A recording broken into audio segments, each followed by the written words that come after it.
Welcome to the day 11 of earning 1 lakh in 30 days challenge. आज हम discuss करेंगे 5 habits of highly successful people. First है time management. वो कहते हैं ना, टाइम इज मनी। जितने भी सक्सेसफुल लोग होते हैं वो या तो रात को सोने से पहले या सुबह उठते ही सबसे पहले अपने पूरे दिन का शेड्यूल सेट करते हैं। शेड्यूल का होना शेड्यूल के ना होने से बहुत बेटर है, क्योंकि अगर तुम पहले से ही अपने पूरे दिन के टास्क सेट करके रखोगे तो तुम उतने ज्यादा प्रोडक्टिव होगे और उतना कम टाइम वेस्ट करोगे। सेकंड है decision making.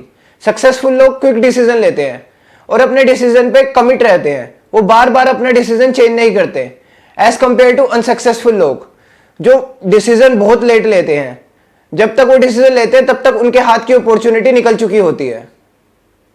Third, no fear of failure. हम जैसे लोग इसी डर में रह जाते हैं कि अगर हम फेल हो गए तो कितनी एम्बेरसमेंट फील होगी, लोग हमारे बारे में क्या सोचेंगे।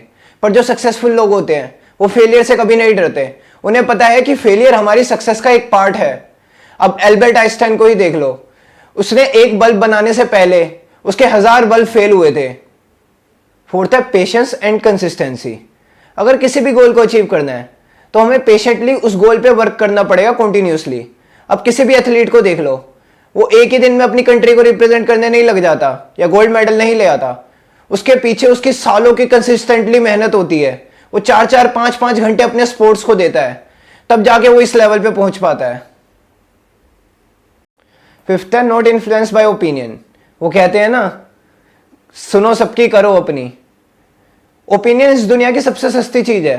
हर दूसरा बंदा आके तुम्हें ओपिनियन दे जाएगा, लेकिन तुम्हारा माइंडसेट इतना स्ट्रांग होना चाहिए कि तुम भी किसी के भी ओपिनियन से इन्फ्लुएंस ना हो और जो तुमने डिसीजन ले रखा है उस पर कमिट रहो। चलो मैं भी जाता हूँ कंसिस्टेंसी के साथ जिम। आज ये जिम में मेरी बॉडी कंस्ट्रक्शन का काम चल रहा था। कैसी बनी है बॉडी? घर आया तो इसने पूरा गंद मचा रखा था। क्या गंदा मचा रखा है? क्या गंदा मचा रखा है? इसकी पिटाई लगाने के बाद लग गया मैं यूट्यूब की वीडियो बनाने। इस टाइप के रिलेशनशिप में दोनों बंदे एक दूसरे के साथ, दोनों बंदी होती नहीं है माँ के चोट।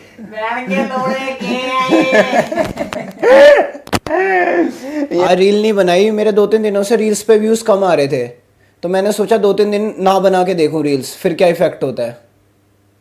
अब टाइम था एक्टिंग पे काम करने का। मैं हमेशा से एक बड़ा आदमी बनना चाहता था। मैं जानता था एक दिन आएगा जब सब लोग मुझे जानने लगेंगे। वो दिन उन लोगों के लिए तमाचा बनेगा जो मेरी क्षमता पे यकीन नहीं रखते थे। माना कि मैं थोड़ा आलसी था, लेकिन गैर जिम्मेदार कभी नहीं था। लेकिन कुछ दिन ऐसे आते थे जब मैं फूट फूट कर रोता था।